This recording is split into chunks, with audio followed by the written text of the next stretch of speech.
नमोस्तु मनश्री, नमोस्तु मनश्री, नमोस्तु मनश्री।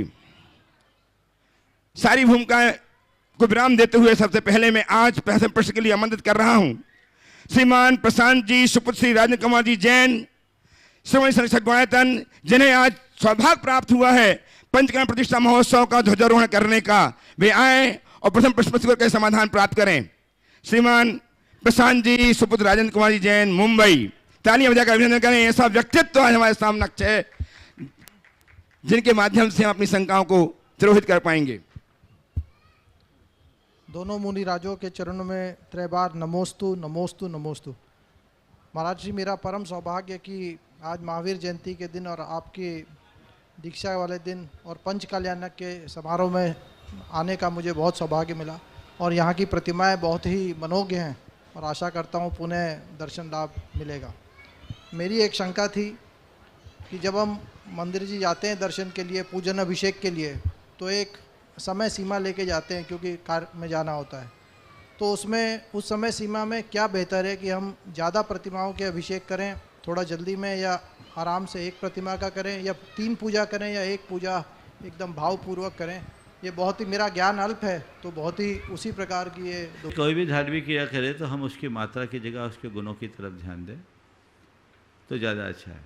हड़बड़ी में की गई 4 पूजा की अपेक्षा इत्मीनान से की गई 1 पूजा ज़्यादा अच्छी है। पूजा तो हमने पढ़ ली और मन नहीं लगा तो क्या मतलब है? चाहे माला करना हो, जाप करना हो, पाठ करना हो, चाहे पूजा। दिक्कत तब होती है जब लोग बहुत सारे नियमों में बंध जाते हैं। अरे ये भी पूजा, ये भी पूजा, इसका भी नियम, इसका भी नियम, इसका भी नियम, और किसी दिन कोई दूसरी व्यस्तता आ जाती तो फिर कोरम पूरा होता है कि ये भी कर ले, बिल्कुल फड़ फड़ फड़ फड़ करते हैं। तो ये ठीक नहीं है। आप पूजन कीजिए, पूजा तुम्हारा धर्म है, पर कितनी पूजा करना ये नहीं। तो महाराज आपने तो शॉर्टकट बता दिया, आप तो जाएंगे 5 मिनट में एक पूजा करके आ जाएंगे। ये पूजा हम कर रहे हैं अपने मन को लगाने के लिए। पूजा के तो एक बहाना है, पूजा है भगवान के साथ अपने संवाद जोड़ने का माध्यम। तो इस बहाने हम जितना संवाद जोड़ सकें, जोड़ने की कोशिश करें तो हमारा जीवन ज़्यादा अच्छा हो। नमोस्तु। सत्य और संस्कृति का सजा भव्य वितान, कदम मिलाकर बढ़ चले धर्म और विज्ञान। आत्म विकास का दिव्य सदन गुणायतन, परम पूज्य गुरुदेव की परिकल्पना गुणायतन। भव्यजनों, गुणायतन परम पूज्य गुरुदेव की परिकल्पना है जो कुछ ही माहों में अशेष हो रही है, लोकार्पित होगी। और लोकार्पण कारण बन रहे हैं आप, आपकी उदारता, आपका उदार आशय, जिसके बल पर इतनी बड़ी परिकल्पना सहज रूप से संभावित हो रही है। आज भी अपनी उदारता का परिचय देकर के बहुत से भव्यजनों ने अपने जीवन को धन्य किया है। मैं उनके नाम उच्चार रहा हूं, आप उनको उत्साह को द्विगुण करने के लिए करतल ध्वनि अवश्य करें। निर्माण अधीश से श्रीमान दीपक कुमार जी भारती जी जैन, श्रीमती संगीता जी जैन उदयपुर से संबद्ध हुए हैं, बहुत बहुत साधुवाद। निर्माण मित्र के रूप में डॉक्टर साधना जी कांतिलाल सरैया, डॉक्टर जैमिन भट्ट आनंद गुजरात से जुड़कर के जीवन को धन्य कर रहे हैं, बहुत बहुत साधुवाद। और निर्माण सारथी के रूप में अपने जीवन को सारथ प्रदान किया है श्रीमान आशीष जी अग्रवाल, श्रीमती प्रभा अग्रवाल इंदौर ने, बहुत बहुत साधुवाद। आपकी तालियां लगातार बजें। एक नाम मोदी नगर से गुप्त रूप में आया है, गाजियाबाद से जो निर्माण सारथी के रूप में जुड़े हैं, बहुत बहुत साधुवाद। और आज यहाँ प्रत्यक्षतः अपने आप को सुधार के रूप में जोड़ करके उपस्थित हुए हैं श्रीमान संजय कुमार जी, श्रीमती सुधा जी जैन जयपुर से। वे आए, गुरुदेव के चरणों की अभिवंदना करें, आशीर्वाद प्राप्त करें। इनका सम्मान करने के लिए सत्सम्मान आमंत्रित कर रहा हूँ श्रीमान संरक्षक श्रीमान पारस जी जैन एवं श्रीमान विजय सरावगी कोलकाता को। वो आए, इनका सम्मान करके गुणायतन के गौरव को संवर्धित करें। श्रीमान पारस जी जैन आगरा श्रोमणी संरक्षक गुणायतन, श्रीमान विजय जी सरावगी कोलकाता श्रोमणी संरक्षक गुणायतन, ये आए, इनका सम्मान करेंगे। श्रीमान संजय कुमार जी, श्रीमती सुधा जी जैन जयपुर का। तालियां लगातार बजती रहें। ये संबद्ध हुए शुद्ध धर्म के रूप में, इन्होंने शुद्ध सुझाए हैं गुणायतन के अपने जीवन में, बहुत बहुत साधुवाद। इसी तरह अपने आप को गुणायतन के संस्थापक सदस्य के रूप में संबद्ध करके जीवन को एक अभूतपूर्व निधि प्रदान की है श्रीमान देवेंद्र कुमार जी उषा जी जैन जयपुर ने। लगातार तालियां भजन के संबंध में एक खड़े हो जाए अपने स्थान में और गुरुदेव के चरणों में आए अभिनंदन करने के लिए। साथ में आए इनकी बेटी दामाद स्वाति, राहुल जी, दीक्षा, समर्थ जी जैन हैदराबाद से, ये सब आए। हाँ, गुरुदेव के चरणों की अभिवंदना करें, आशीर्वाद प्राप्त करें और इनका सम्मान करने के लिए सम्मान आमंत्रित कर रहा हूं गुणायतन के यशस्वी अध्यक्ष श्रीमान विनोद जी काला, किरण जी काला कोलकाता एवं श्रीमान NL जैन साहब कोषाध्यक्ष गुणायतन, ये आए और इनका सम्मान करके गुणायतन के गौरव को महिमा मंडित करें। आपकी तालियां लगातार बजते रहे। ऐसे व्यक्तित्व जो जाने कहां गुरुदेव की वाणी को सुन करके अपने जीवन को धन्य करते हैं और गुणायतन से अपने आप को जोड़ करके अपने जीवन अभूतपूर्व बनाते हैं, ऐसे भव्य जनों के लिए आपकी तालियां निरंतर बजती ही रहनी चाहिए। भव्य जनों, आज आपने बोले हो, भव्य जनों, आज का दिन इतिहास के पन्नों में स्वर्णाक्षर लिखा जाएगा। क्यों? क्योंकि आज पटना के पाटलिपुत्र नगर में पंचकर्म प्रतिष्ठा महोत्सव का शुभारंभ हुआ। क्योंकि आज भगवान महावीर का जन्म कल्याण महोत्सव 2621वां, क्योंकि आज परम पूज्य गुरुदेव का 35वां दीक्षा दिवस समारोह है। और इस दिवस समारोह के अवसर पर आज सुबह की बेला में गुरुदेव ने 4 बातों के माध्यम से अपनी बात रखी।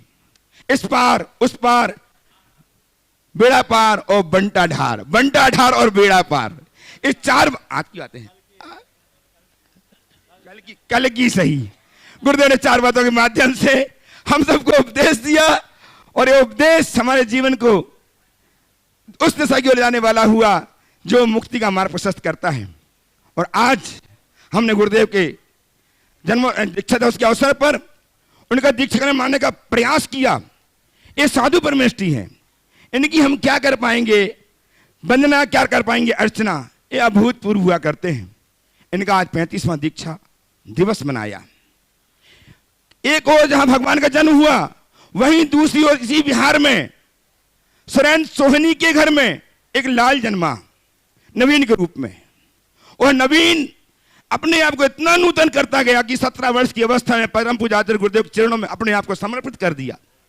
समर्पित करते ही उस नवीन ने 4 वर्षों के अंतराल में ही जैनत्व को अंगीकार करके महाराज जी देखो, सोनागिरी स्थित क्षेत्र में परम पूज्य गुरुदेव कर कमलों से दीक्षित होकर के नाम पाया प्रमाश सागर। मात्र 1 वर्ष में, सिर्फ 1 वर्ष लगा गुरुदेव के संग रहे। दूसरे वर्ष में गुरुदेव ने इनकी योग्यता इतनी प्रखर हुई, अलग विहार करने को कह दिया। और जब अलग विहार किया इन्होंने, तो पहला चातुर्मास वर्षा योग हमारे गांव में हुआ। और वहां से नाम है प्रति नगरी पंडित जी से नाम दिया गुरुदेव ने। उस वहां से जो इन्होंने अपनी यात्रा शुरू की, तो आज विश्व के 167 देशों के लोग इनकी वाणी को सुन करके अपने जीवन को धन्य करते हैं, इनके चरणों में आते हैं। महाराज एक नजर मिल जाए, आशीर्वाद मिल जाए। क्या हुआ, क्या देखा गुरुदेव ने? उन्होंने देख लिया था नवीन में नवीनता है, साधुत्व है, और साधुत्व को निखारा हमारे परम पूज्य आचार्य गुरुदेव ने। आज उनका हम दीक्षा महोत्सव मनाकर अपने जीवन को धन्य कर रहे हैं। ऐसे गुरुदेव चरणों में आप सबकी ओर से 167 देशों में देखने वाले सभी भक्तजनों की ओर से मैं वंदन अर्पित करता हुआ क्या करता, आशीष लेने का प्रयास कर रहा हूं। आप भी मेरे साथ जुड़ें और आशीष लें। नमोस्तु महर्षि, नमोस्तु महर्षि, नमोस्तु महर्षि। आइए पहले हम प्रश्न के लिए उपस्थित कर रहा हूं श्रीमान अशोक जी जैन पांड्या, गुणायतन के महामंत्री, निर्माण मंत्री, गिरिडीह से हैं, अनंत मुनि भक्त हैं, जिन्होंने आज अपनी वाणी प्रकट करके जीवन धन्य किया है। अब आप प्रश्न करके अपने जीवन को समाधान प्रदान कराएंगे। तैयार रहेंगे श्रीमान इंजीनियर रमेश कुमार जी, मिनी जी जैन, सुमन सक्षम गुणायतन सतना, सभी केवल प्रश्न करेंगे। अब एक साथ 2 वक्ता नहीं चल सकते हैं मंच पे, चाहे तो आप चाहे मैं। महाराज जी के चरणों में, राजों के चरणों में मेरी सत नमन। मेरा प्रश्न बहुत छोटा है और आज की वर्तमान जो व्यवस्थाएं चल रही है उसके संदर्भ में है। बहुत छोटा सा प्रश्न, धर्म और विज्ञान। ऐसा प्रतीत होता है, ये मेरा व्यक्तिगत मेरी धारणा नहीं है, बल्कि बहुत बड़ी संख्या के लोगों की धारणा है कि विज्ञान जूझू बढ़ रहा है, विज्ञान का प्रभाव जूझू बढ़ा इन पिछले 30-40 सालों में। विलासिता, सुख साधन जैसे जैसे बढ़े, हम विलासी होते गए, हम उसके दास बनते गए। पहले गैस चूल्हा नहीं हुआ करता था, लकड़ी के चूल्हों में मेरी माँ और आपके परिवार में आपकी दादी माँ बोलती होगी कि लकड़ी के चूल्हों में खाना बनता था, औरतें व्यस्त रहती थी। चूल्हा आया, रसोई से आपकी व्यस्तता कम हो गई, आपकी व्यस्तता दूसरी तक चली गई। एसी आया, जबकि हाथ के पंखे चलते थे, एसी के बाद पंखा, पंखा के बाद पहले पंखा फिर एसी, और आप कमरों से निकलना बंद कर दिए। खास करके जो आज की बहुएं हैं वो तो जाती नहीं हैं, सासू कहती हैं कि एसी लगा दिया और ये कमरों से निकलना बंद हो गया। टीवी आया, अब टीवी से चिपक गई, मोबाइल आया, मोबाइल से चिपक गई। और इसका प्रभाव, ये तो ठीक है, आप अपनी सुख सुविधा के संसाधनों को आपने अच्छा जुटाया, लेकिन इसका प्रभाव जो देखने में आ रहा है वो धर्म के ऊपर प्रभाव पड़ रहा है। धर्म से किसी न किसी, ऐसे तो बहुत धार्मिक दिखते हैं, हमारी क्रियाएं बहुत धार्मिक है, हम बहुत उत्साहित हैं, बड़े बड़े आयोजन, लेकिन कहीं न कहीं ऐसा लगता है कि धर्म छूट रहा है और विज्ञान हम पे हावी हो रहा है। तो मैं गुरु चरणों में ये जानना चाहता हूं कि धर्म और विज्ञान में इसमें कैसे हम अंतर करें ताकि दोनों में एक सामंजस्य बना रहे, यही मेरा प्रश्न है। देखिए अशोक जी, अभी ये जो सवाल आप कर रहे हैं, इस सवाल का जो लाभ ले रहे हैं दुनिया के लोग, वो विज्ञान और टेक्नोलॉजी के माध्यम से ही ले रहे हैं। विज्ञान से बहुत सारी अव्यवस्थाएं हुई, टेक्नोलॉजी से भी बहुत सारी अव्यवस्थाएं हुई है, लेकिन इसने हमारे धार्मिक जीवन को भी बहुत सुगम और सहज बना दिया। यदि हम विज्ञान का धर्म के साथ जुड़कर उपयोग करते हैं तो मैं समझता हूँ ये विज्ञान हमारी धर्म साधना में सहायी है, बाधक नहीं। और हम केवल विज्ञान के ही चक्कर में फंस जाते, धर्म को भूल जाते हैं, तो ये हमारे लिए महान दुखदाई है। विज्ञान ने सुविधाएं दी, और कोई भी सुविधा तभी तक सुविधा है जब तक उस पर नियंत्रण है। नियंत्रण के अभाव में सुविधा भी दुविधा बन जाती है, और ये नियंत्रण सिखाता है हमें धर्म। इसलिए हर वैज्ञानिक को धार्मिक होना चाहिए, और हर धार्मिक को वैज्ञानिक दृष्टि से संपन्न होना चाहिए। यदि धार्मिक वैज्ञानिक दृष्टि से संपन्न होगा तो वो कोई भी क्रिया पारंपरिक ढंग से करने की बजाय मौलिक तरीके से करेगा, तार्किक तरीके से करेगा, और उसका परिणाम उसे कुछ और बेहतर मिलेगा। उपस्थित हों इंजीनियर श्रीमान रमेश कुमार जी, मिनी जी जैन, श्रोमणी शिक्षक गुणायतन सतना, और तैयार हैं श्री बिमलेश जी जैन, फिरोजाबाद। है नहीं, चले एडवोकेट अनुपचंद जी, अरे सब चलेगा। श्रीमान सुनील जी अजमेरा साहब, संयुक्त महामंत्री गुणायतन हजारीबाग। महाराज श्री नमोस्तु नमोस्तु नमोस्तु। महाराज श्री कहते हैं कि जिंदगी को समझना है तो पीछे की ओर देखो, और अगर जिंदगी को जीना है तो आगे की ओर देखो। इस आगे पीछे के चक्कर में हम जिंदगी को समझ ही नहीं पा रहे हैं। कृपया मार्गदर्शन दें कि वास्तविक में जिंदगी क्या है। बहुत अच्छा वाक्य है। जिंदगी को समझना है तो पीछे की ओर देखो, और जीना है तो आगे की ओर देखो। आगे पीछे के चक्कर में ज़िंदगी को समझ ही नहीं पा रहे हैं। आपने चाहा है कि इसमें मार्गदर्शन दें। मैं तो ये कहता हूँ पीछे की ओर देखना भी ठीक है और आगे की ओर देखना भी ठीक है, पर आगे पीछे होना ठीक नहीं है। जो पीछे की ओर देखकर ज़िंदगी को समझ लेता है, ठीक तरीके से समझ लेता है, वो आगे की तरफ सावधानी से देखते हुए जीना शुरू कर देता है। अतीत के अनुभवों से सीख ले और उस अनुभव का वर्तमान में प्रयोग करे तो हम अपने ज़िंदगी को बहुत बेहतर बना सकते हैं। रमेश जी प्रश्न प्रस्तुत करेंगे, तैयार रहेंगे। अरविंद बिट्टू, रमेश जी पूछ लें। बिट्टू हाँ। गुरुवर के चरणों में बारंबार नमोस्तु नमोस्तु नमोस्तु। महाराज श्री कहते हैं कि वक्त कभी किसी के लिए रुकता नहीं है, पर हम युवा अपना अधिक से अधिक समय व्यापार में या फिर घूमने फिरने में और अपने शौक़ पूरे करने में व्यतीत कर देते हैं। ऐसे में महाराज श्री हम युवा आज धर्म से दूर होते जा रहे हैं। ऐसे में धर्म को अपने जीवन का रोज का अंग कैसे बनाएं कि हमारा आगे का जीवन सुधर सके। देखिए, जो व्यक्ति जीवन के मूल तत्व को समझ लेता है उसकी प्राथमिकताएं बदल जाती हैं। अगर हमारी प्राथमिकता में धर्म जुड़ जाए तो कोई चीज़ें नहीं छूटती। तो हमें चाहिए कि हम अपने जीवन की प्राथमिकता को सुनिश्चित करें। समय काल को देखते हुए धर्म करने के तरीके में परिवर्तन चल सकता है, लेकिन धर्म से विमुख होना कतई उचित नहीं है। धर्म हमारे जीवन को संभालता है, तारता है, इसलिए हमें अपनी प्राथमिकता में धर्म को सबसे ऊपर रखना चाहिए। चलिए। उपस्थित हों श्रीमान सुनील जी अजमेर साहब, संयुक्त महामंत्री गुणायतन हजारीबाग। तैयार हैं श्रीमान आशित जी अर्चना जी बेनाडा, संरक्षक गुणायतन कोलकाता। पहले कन्हैयालाल जी। श्रीमान गुणायतन समाज संरक्षक श्रीमान कन्हैयालाल जी सेठी औरंगाबाद प्रस्तुत करेंगे। तैयार रहेंगे श्रीमान सुनील जी हजारीबाग।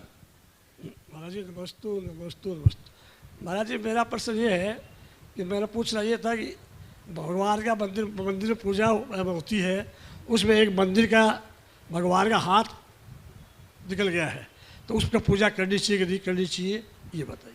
अगर भगवान का अंग भंग हुआ है तो कब हुआ? अभी हुआ है कि बहुत पहले से है? ना अभी हुआ है। हाँ, तो सबसे पहले पूजा तो ठीक है, पहले मंदिर में शांति करो, उसकी विधि विधान से व्यवस्था करो और नए भगवान की प्रतिष्ठा करो। उस भगवान का क्या करें? अंग भंग हो गए, उसका पूरा विधि विधान से उनको विसर्जित करना हो।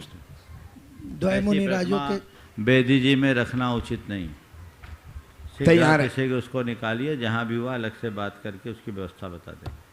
द्वैमुनि राजों के चरणों में हजारीबाग दिगंबर जैन पंचायत का नमोस्तु नमोस्तु नमोस्तु। महाराज जी, मैं आज पहली बार वैशाली बासो कुंड हम लोग गए, वहाँ हम लोगों ने पूजा अर्चना की।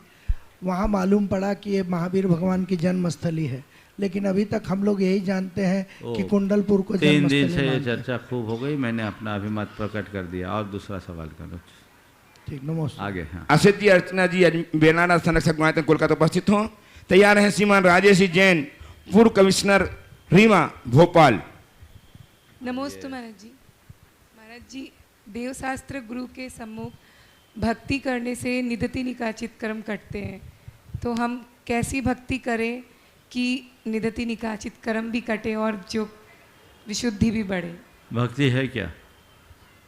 भाव विशुद्धि युक्त अनुराग। भगवान की भक्ति ऐसी करो कि बाकी सबको भूल जाओ, और जब सबको भूल कर भगवान में हो जाओगे तो जीवन अपने आप संभल जाएगा। चलिए। आप आशित जी पूछ रहे हैं आप? एक चलिए। श्रीमान राजेश जी जैन, पूर्व कमिश्नर रीवा भोपाल निवासी, उपस्थित हों। और तैयार रहें श्रीमान नीरज जी जैन, विद्या प्रमाणिक संघ, मातुश्री अनिता जी के साथ दिल्ली से। नीरज जी चले गए। गुरुदेव के चरणों में नमोस्तु नमोस्तु नमोस्तु। भगवान, मेरा छोटा सा प्रश्न है। सामान्यता मान्यता ये है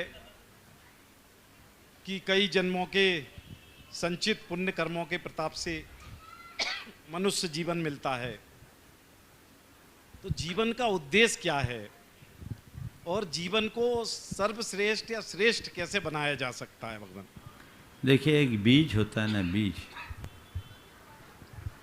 बीज को हम संरक्षित रखते हैं, उसका उद्देश्य क्या है? हाँ, बीज का एक ही उद्देश्य है। बीज के संरक्षण का उद्देश्य केवल यही है कि इस बीज को जब कभी हम बोए तो उससे अनेक अनेक बीज उत्पन्न हो। तो मनुष्य जीवन की भी सार्थकता इसी में है कि हम अपने जीवन के इस बीज को बोकर उसमें मनुष्यता के फल अंकुरित कर सके। जो व्यक्ति मानव जीवन पा करके भी मनुष्यता से रहित है, उसका मनुष्य होना ही व्यर्थ है। नमोस्तु। उपस्थित हों श्रीमान देवेंद्र जी अजमेरा, कोषाध्यक्ष गुणायतन गया, इनके साथ उपस्थित हों प्रमाण भक्त मंडल गया, साथ उपस्थित हो जाएं। और तैयार हैं डॉक्टर श्री संजीव जी शराफ, बनारस विश्वविद्यालय। नमोस्तु महाराज जी। हम गया समाज की ओर से आप दोनों महाराज का बार बार नमोस्तु नमोस्तु नमोस्तु। महाराज जी, गया में 2005 से पाठशाला चल रही है।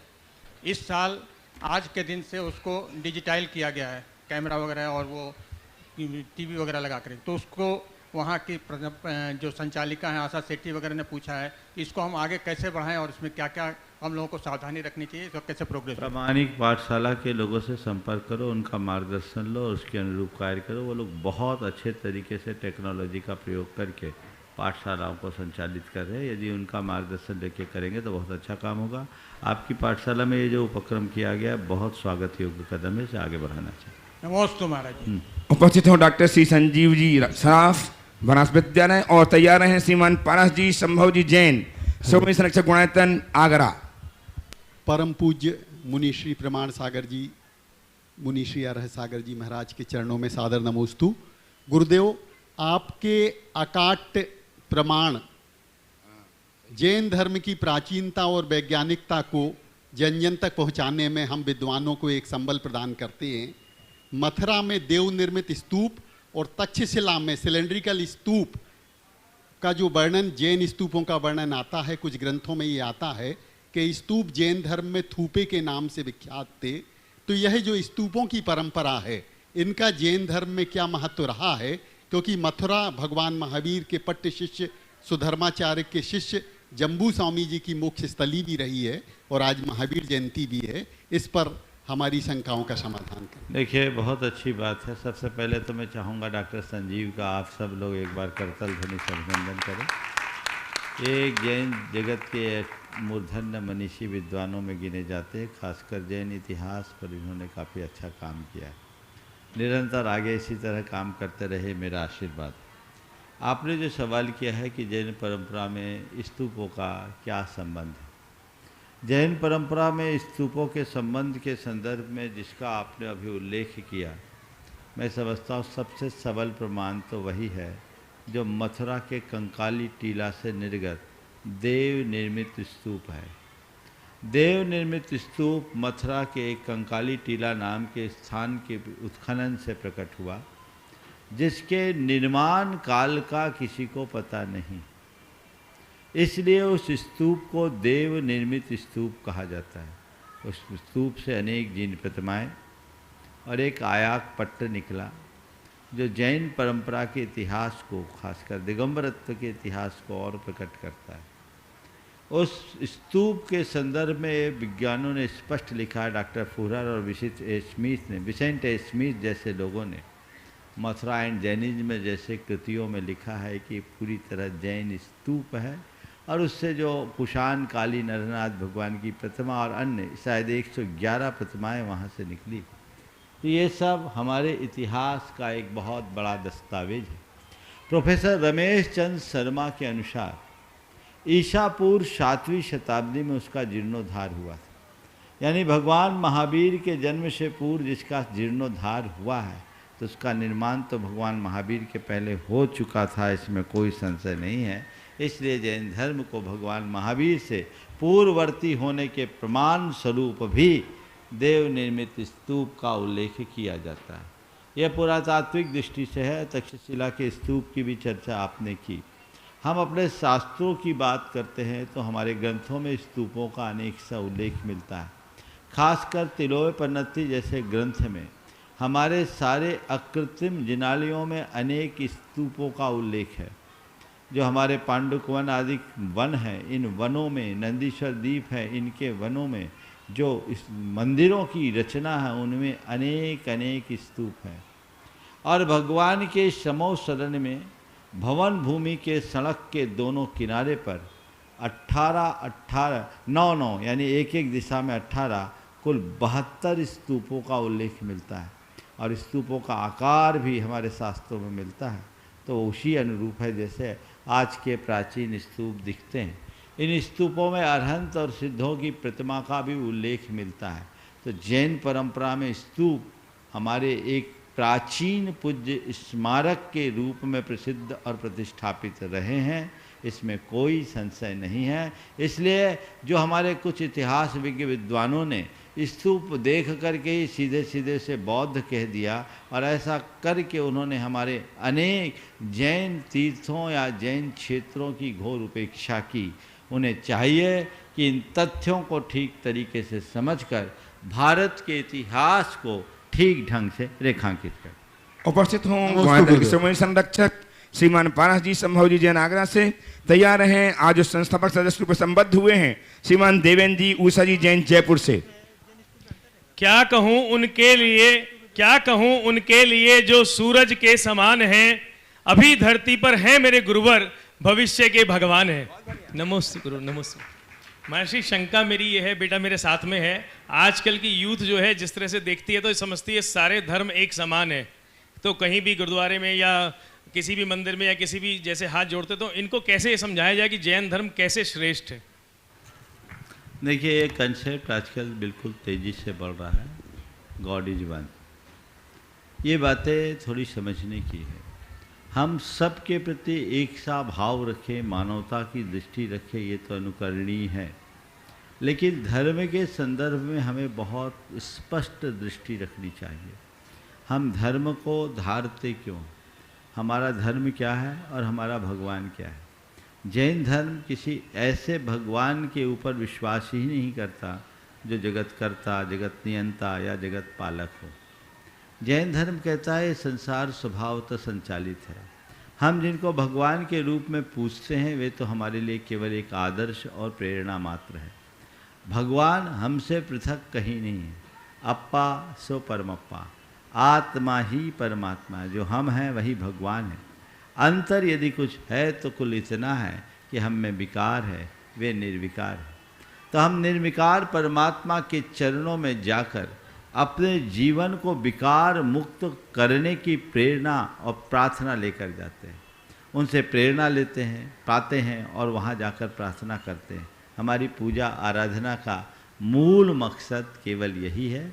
और वो विकार से निर्विकार हम तभी होंगे जब विकार के कारणों को हटाएंगे। विकार के मूल कारण हमारे अंदर के दोष हैं, दुर्बलताएं हैं, दुर्गुण हैं। दोष, दुर्बलता और दुर्गुणों से जो भरा है वो दुखी होगा। तो हमने अपना आदर्श उन्हें चुना जिनमें कोई मानवीय दोष न हो, दुर्बलता न हो, दुर्गुण न हो। जिसमें दोष दिखे, दुर्बलता दिखे, दुर्गुण दिखे, उन्हें हमने आत्मा के रूप में देखा। और जो दोष, दुर्बलता, दुर्गुण और दुखों से मुक्त हो गए, हमने उन्हें परमात्मा का नाम दिया और उनकी पूजा किया। वही हमारा भगवान है और उन भगवान में कल हमारा भी स्थान बन सकता है। तो हम उस भावना से भगवान की पूजा अर्चना करते हैं और यही दृष्टिकोण हमारा होना चाहिए। तो हम किसी को भी जब धर्म करने की बात कहें तो उनसे कहें कि बेटा तू कहता तो है पर ये तो समझ कि धर्म है क्या और हम धर्म करते क्यों हैं। जब तक हम धर्म की मूलभूत अवधारणा को स्पष्ट नहीं करेंगे, लोग न तो धर्म के स्वरूप को समझेंगे और न ही उसका लाभ ले पाएंगे। इसलिए बीतरागता को जीवन का आदर्श मानने वाला व्यक्ति फिर कहीं किसी भी बातों से कंफ्यूज नहीं होता। हमारा धर्म किसी भी धर्म का विरोध नहीं सिखाता, धार्मिक सहिष्णुता का पाठ पढ़ाता है, लेकिन धर्म की अवधारणा स्पष्ट रखने की सीख भी देता है। नमोस्तु गुरु। उपस्थित हों श्रीमान देवेंद्र जी उषा जी जैन जयपुर ट्रस्टी गुणायतन तैयार हैं। Doctor Shri KM Gangwal Pune. नमोस्तु गुरुदेव, त्रिवार नमोस्तु गुरुदेव। कैसे हो पाएगी अच्छे इंसानों की पहचान, दोनों ही नकली हो गए आंसू और मुस्कान। गुरुदेव, अच्छे इंसानों की पहचान कैसे करें? बिल्कुल सही है, आंसू और मुस्कान दोनों नकली हो गई हैं। अब हम पहचान कैसे करें? एक किस्सा सुना देते हैं। देवरानी अपने मायके गई, उसके भाई ने उसे एक मोती का चूड़ा दिया। अब जब देवरानी अपनी ससुराल आई, मोती का चूड़ा उसकी जेठानी ने देखा तो अंदर ही अंदर भुन गई और उसने बड़े भोलेपन को प्रकट करते हुए कहा, अरे बहन, आजकल बड़ा गड़बड़ है, लोग असली बोल करके नकली दे देते हैं, पकड़ा देते हैं। तो एक काम कर, ये चूड़ा मुझे देख, मैं अपने दांतों से चबा के देखूंगी, असली होगा तो नहीं टूटेंगे, नकली होंगे तो टूट जाएंगे। ये मोतियाँ असली होगी तो नहीं टूटेगी, नकली होगी तो टूट जाएगी। देवरानी उसके मनोभावों को समझ गई। उसने कहा, रहने दे बहन, असली मोती को पहचानने के लिए दांत भी असली चाहिए। समझ गए? तो असली इंसान को जानने के लिए हमारी दृष्टि भी असली चाहिए। चलिए आइए श्रीमान डॉक्टर KM गंगवाल जी पुणे से तैयार हैं। श्रीमान बिजाजी सरावगी CA श्रवण शिक्षक गुणायतन कोलकाता, श्रीमती चंदा देवी जी साथ अपनी माता श्री जी के साथ। गुरुदेव सीधे सवाल। हाँ, सीधा सवाल ही पूछा हाँ, हूँ। हाँ। गुरुवर, केंद्र सरकार का यह निर्णय है जिसके बारे में आपको मैं अवगत करना चाहता हूँ। केंद्र सरकार ने नवंबर 2021 में एक निर्णय लिया है कि वे 8 लाख टन सूअर का मांस अमेरिका से इंडिया में लाने वाले हैं और वो इंडिया के सभी सुपरमार्केट में और मार्केट में बेचने वाले हैं। हम विरोध कर रहे हैं। गुरुवर, आचार्य श्री ने मांस निर्यात के विरोध में बहुत बड़ा अभियान चलाया था, आप भी थे, सुधा सागर जी भी थे, मगर वो सफल नहीं हो पाया। उल्टा अभी ऐसा हो रहा है कि आयात बड़ी मात्रा में हो रहा है, निर्यात भी पिछले 3 साल में बढ़ गई है, कम नहीं हुई है। गुरुवर, एक जैन के नाते और एक फाइटर के नाते मैं स्ट्रगल करता हूँ, beauty without cruelty and animal welfare board, इनके साथ झगड़ता हूँ, तो हमारी दिशा अभी कैसी रहे? हम बहुत देखिए, आपने बहुत ही दुखदाई बात प्रकट की। आज भगवान महावीर जयंती के दिन ये बात पूरे देश में गूंजनी चाहिए।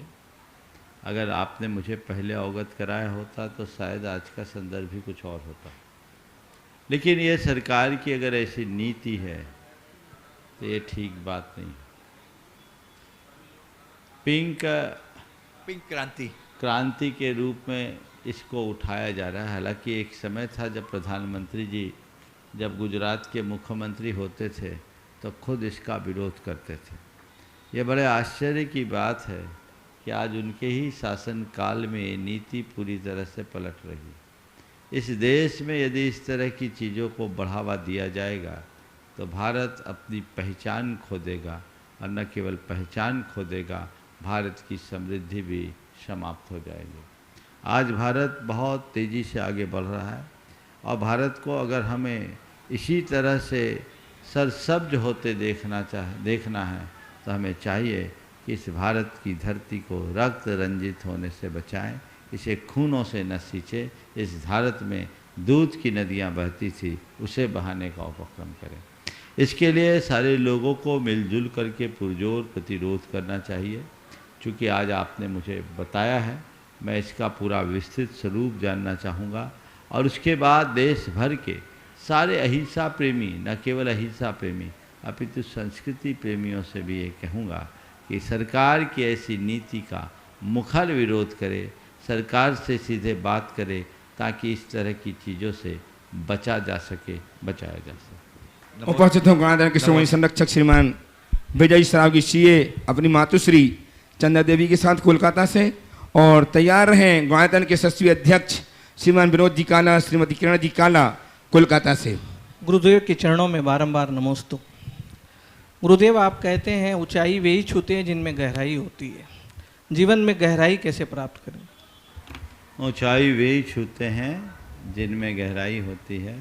आपने पूछा है जीवन में गहराई कैसे पाऊं। देखिए, गहराई को पाने के लिए कुछ नहीं करना पड़ता, अपने आप को मिटाने के लिए तैयार होना पड़ता। आपने देखा जब हम बीज बोते हैं उसमें अंकुर होता है, और जब अंकुर फूटता है तो उसकी 2 तरफ यात्रा होती है, एक ऊपर और एक नीचे। अंकुर ऊपर भी आता है तो नीचे की तरफ भी फैलता है, और इस मध्य बीज मिट जाता है।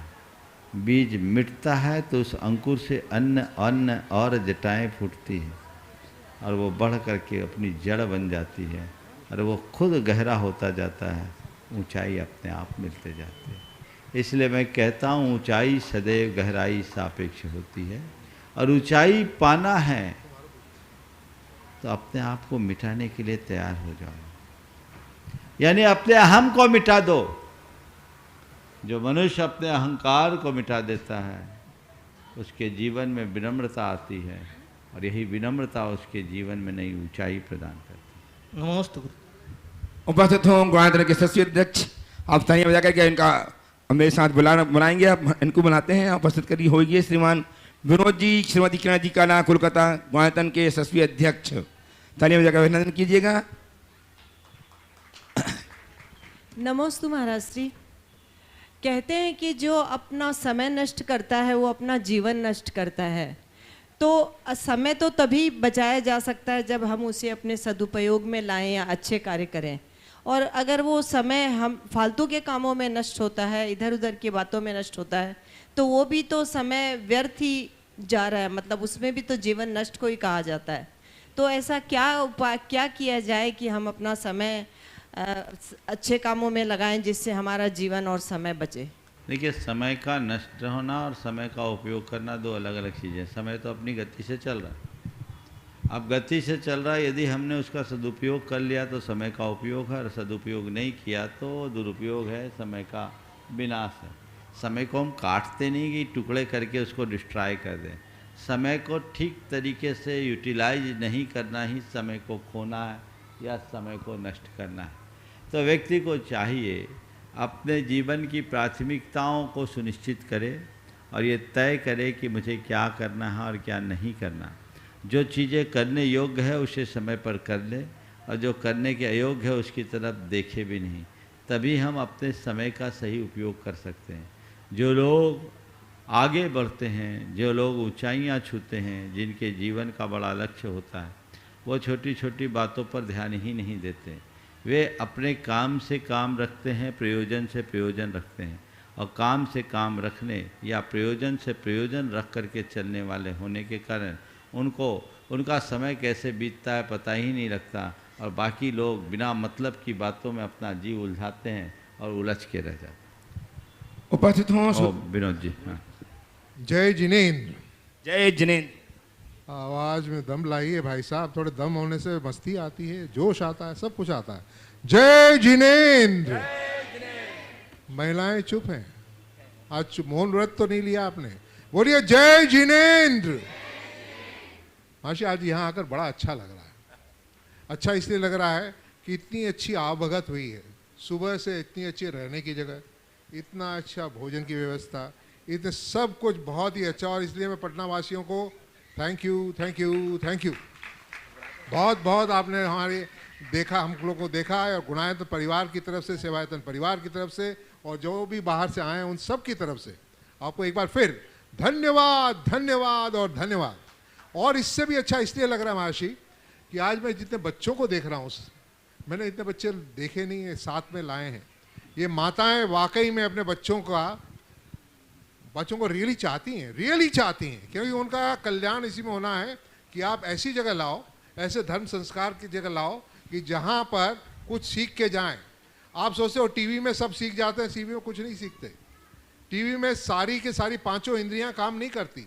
पांचों इंद्रियां कहाँ काम करती हैं? जब महाराज जी के सामने बैठकर आप उनकी बॉडी लैंग्वेज को समझते हुए, उनकी आवाज़ को सुनते हुए, उनके सारे प्रभाव को आप, उनके परमाणुओं को लेते हो, तो उनके लिए जब बच्चे आप ले आए हो, देखो दो बच्चे यहाँ बैठे हैं और बच्चे वहाँ बैठे हैं, बहुत अच्छा लग रहा है। Thank you thank you thank you. और जो नहीं ला रहे हैं अपने बच्चों को, तो आपसे इतना ही अनुरोध करता हूँ, पंच कल्याणक हो रहा है आपके शहर में, पंच कल्याणक हो रहा है। आज जाकर तुरंत एक काम कीजिएगा कि 2 फोन लगाइएगा, 2 अपनी सहेलियों को लगाइएगा कि बच्चों को लेकर आएँ, परिवार को लेकर आएँ, और 5 दिन आएँ।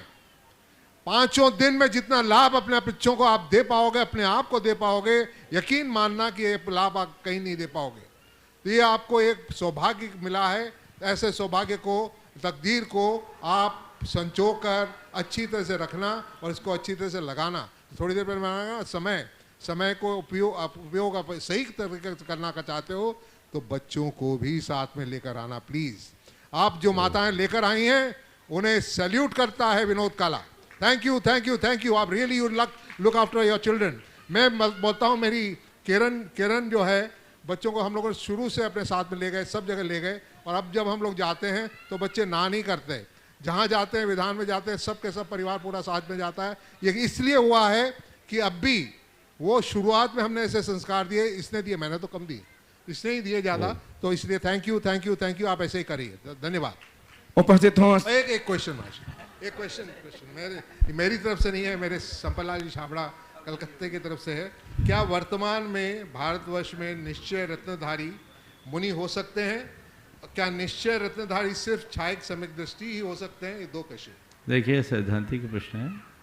निश्चय रत्नधारी मुनिराजों का जो कथन है आगम में है और आज भी हो सकते हैं, पर वो 2 रूप में। एक वो जो सीधे केवल ज्ञान को दिला दे, और एक वो जो उससे पूर्व की भूमिका हो। पूर्व की भूमिका रूप शुद्धोपयोग आज भी मान्य है, और उसी के बल पर वे परंपरा से निर्वाण को प्राप्त करते। उपस्थित हों श्रीमान सुभाष जी रेखा जी जैन अजमेर ट्रस्टी गुणायतन, और तैयार हैं डॉक्टर प्रद्युम्न जी वास्तुविद दिल्ली ट्रस्टी गुणायतन। दीजिए उधर सुभाष जी रेखा जी उपस्थित हों अजमेर से। सीता जी हाँ माइक पहुंचाइए। और तैयार हैं डॉक्टर प्रद्युम्न जी जैन वास्तुविद दिल्ली। जब तक प्रद्युम्न को कर लो, जब तक प्रद्युम्न जी पूछे पहले। हाँ चलिए। नमोस्तु महाराज श्री। महाराज श्री आज 35वें दीक्षा महोत्सव पर आपको 35 बार नमोस्तु। 35 बार ही बस। महाराज जी वैसे 3 बार करते रहे तो मैंने कहा 35 बार होना चाहिए। चलो ठीक। महाराज जी मेरा दीक्षा महोत्सव से रिलेटेड ही क्वेश्चन है। हम लोग अपने सांसारिक जीवन में रहते हुए जब कोई पर्व होता है, महोत्सव होता है किसी का, हम लोग जाते हैं तो एक परंपरा है, हम लोग उपहार लेके जाते हैं और वहाँ से भेंट स्वरूप रिटर्न गिफ्ट लेके आते हैं। तो हमारे गुरु तो सब निर्ग्रंथ अपरिग्रही होते हैं, तो हम भक्तों को अपने गुरु के पास ऐसे कौन से उपहार लेके जाना चाहिए जो स्वीकार कर सके, और दूसरा उनसे कैसी उम्मीद करें कि हमें रिटर्न गिफ्ट में किस तरह का उपहार बहुत मिले, बहुत अच्छा हमारा सवाल जीवन किया। सार्थक हो जाए। बहुत अच्छा सवाल किया। बात सही है।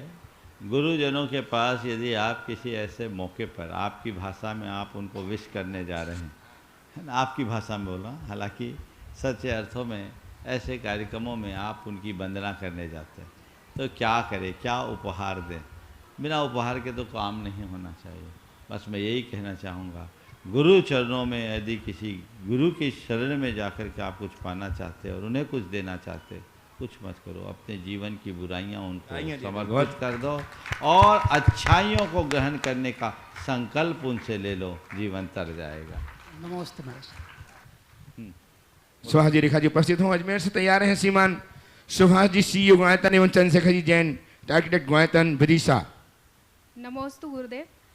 भारतीय परंपरा शुरू से संत महात्माओं की परंपरा रही है, शुरू से ही उपदेश मिलते रहे हैं, लेकिन वर्तमान में लोगों का रुझान धर्म के प्रति बहुत बढ़ रहा है। ये डर के कारण है या आध्यात्म के कारण है?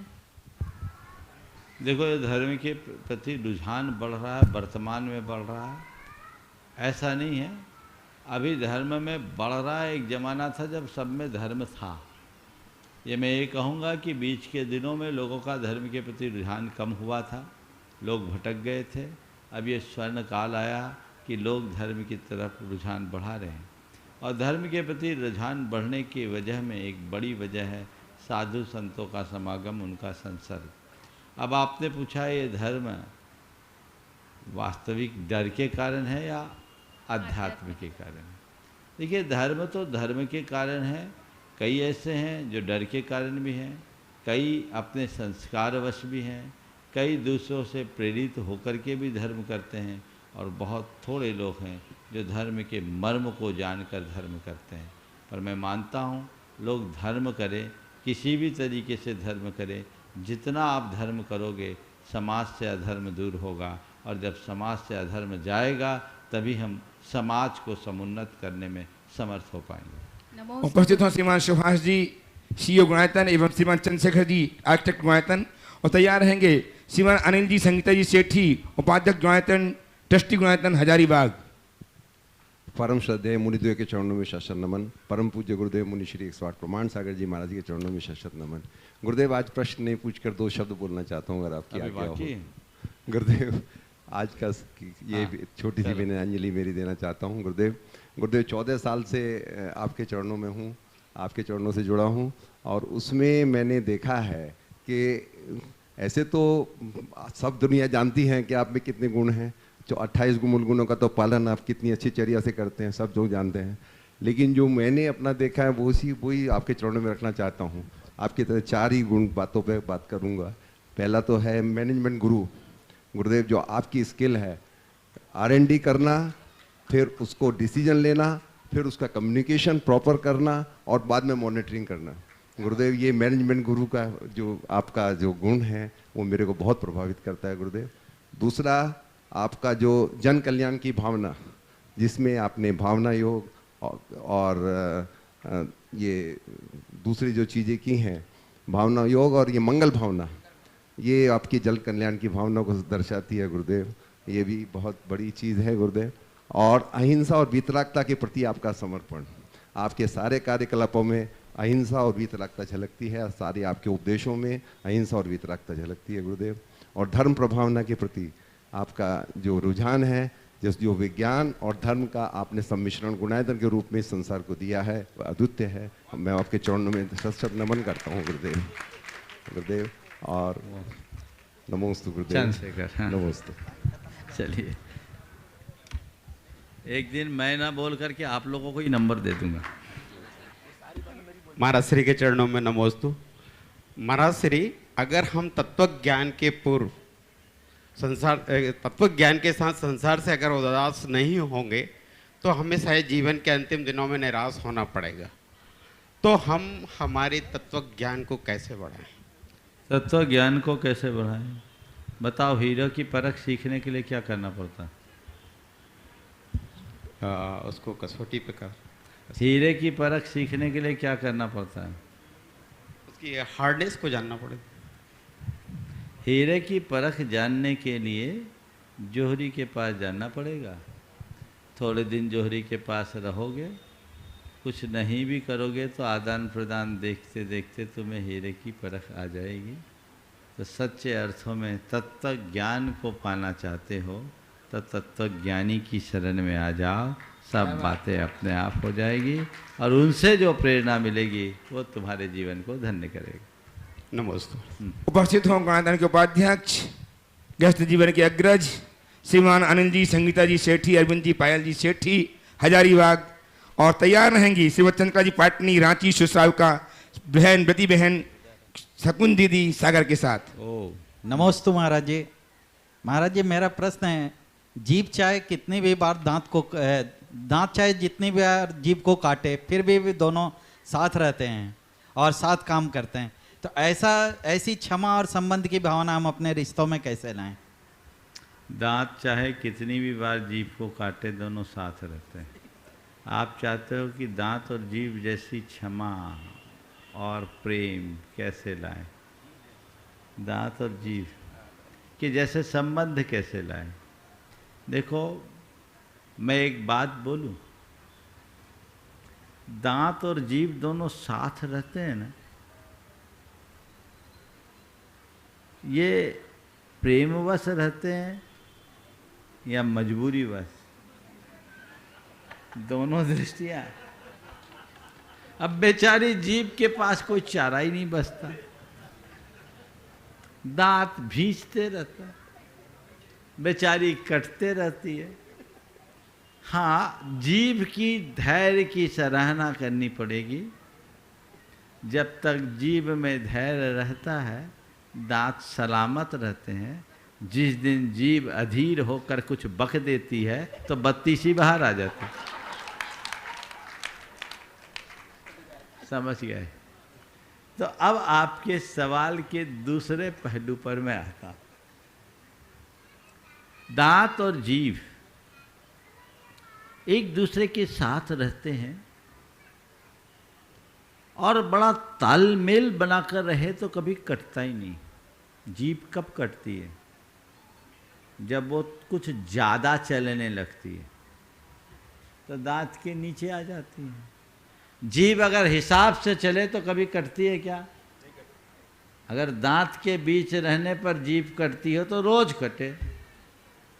तो प्रकृति ये संदेश देती है, तुम्हारे साथ सामने वाला दांत जैसा कितना भी कठोर क्यों न हो, तुम हिसाब से चलना सीखो, तालमेल बना रहेगा।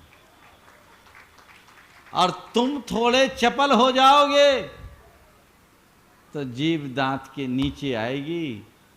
ध्यान रखना, कटती जीभ है, दांत नहीं। और दांत कभी लपेटे में आता है तो सफा चट्टा ही होता है, फिर बचता ही नहीं। इसलिए दांत को भी और जीभ को भी, दोनों को ध्यान में रखकर चलना चाहिए। क्या है, आपको सवाल करना है? क्या? नमस्ते। लो, दो नाम दो इनको, दो। इनको माइक दे दो। यहीं से पूछो, यहीं से पूछो। आप बोलो, जल्दी जल्दी बोलो। वहीं से पूछिए, पूछिए। वहीं से पूछो। माइक लीजिए, वहीं से पूछो। हाँ, बोलिए बोलिए बोलिए। बहुत दूर से आए, नेपाल से आए। हाँ बोलिए, नाम महाराज बोलिए, नाम महाराज बोलिए। नमस्ते महाराज जी, नमस्ते महाराज जी, नमस्ते। नाम हमारा बोल दो। ऐसा कौन सा अशुभ कर्म है कि हमारे वहाँ पर दर्शन नहीं होते, भगवान के दर्शन नहीं होते? हमारा कैसा अशुभ कर्म है? आज 10-12 साल हो गए, हमारे 15 साल हमने दर्शन रोज नहीं हो रहा। भगवान से प्रार्थना करो, भगवान या तो मेरा घर वहाँ बना दो जहाँ मंदिर है, या मेरे घर के पास मंदिर वो बन जाए। महाराज वो तो हमने सब कर लिया। हम जो सोच रहे हैं कि मकान बिक जाए तो हमका कहते हैं भोपाल पहुँच जाए। बहुत सुंदर आशीर्वाद। चलिए चलिए, नेपाल से आए हैं, चलो चलिए हो गया। श्रीमती शंकरा जी पाटनी एवं व्रती बहन शकुन जी सागर से उपस्थित हो अंतिम प्रश्न के लिए, और आमंत्रित कर रहा हूँ भैया ब्रह्मचारी भैया अभय जी को। खत्म हो गया, समाप्त। दोनों मुनिराजों के चरणों में समाप्त हो गया आज के सत्र नमस्ते। को परम पूज्य गुरुदेव के चरणों में आरती नमन अर्पित करते हुए यहीं पर विराम।